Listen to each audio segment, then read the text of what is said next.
आज संपूर्ण राज्यामध्ये विधानसभेच्या सार्वत्रिक निवडणुका होत आहेत। आज संपूर्ण माझ्या मतदारसंघामध्ये जनतेतून उत्स्फूर्त प्रतिसाद प्रत्येक मतदान केंद्रावर दिसत आहे।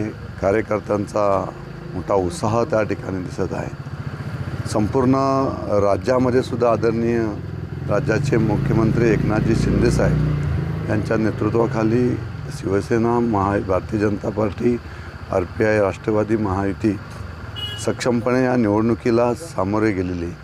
त्यामुळे प्रचार अतिशय चांगल्या पद्धतीने झाल्यामुळे जनतेतून, महाराष्ट्रातून उत्स्फूर्त प्रतिसाद मिळत आहे। आणि आज या ठिकाणी आपल्याला सांगू इच्छितो की कर्जत मतदारसंघातून 2019च्या विधानसभेच्या निवडणुकीमध्ये जो विजय जे मताधिक्य मला मिळालेलं होतं त्याच्याही पेक्षा जास्त मताधिक्याने यावेळेस 2024च्या विधानसभेच्या निवडणुकीमध्ये शिवसेना महायुतीचा उमेदवार म्हणून विजयी होईल। साहेब, सामान्य जनतेला काय आज आव्हान कराल? मतदारांना काय आव्हान कराल?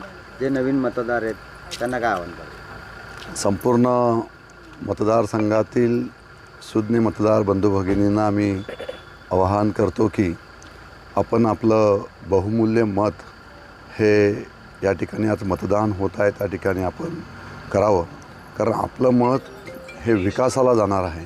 त्यामुळे आपल्या राज्याचा, आपल्या मतदारसंघाचा विकास करण्यासाठी प्रत्येक नागरिकांनी आपलं मत त्या ठिकाणी आज द्यायचं आहे। तेव्हाच खऱ्या अर्थाने विकासासाठी प्राधान्य आपल्याला या संपूर्ण मतदारसंघातून मिळेल। अशा पद्धतीने संपूर्ण मतदारसंघांना या ठिकाणी जाहीर आव्हान करतो।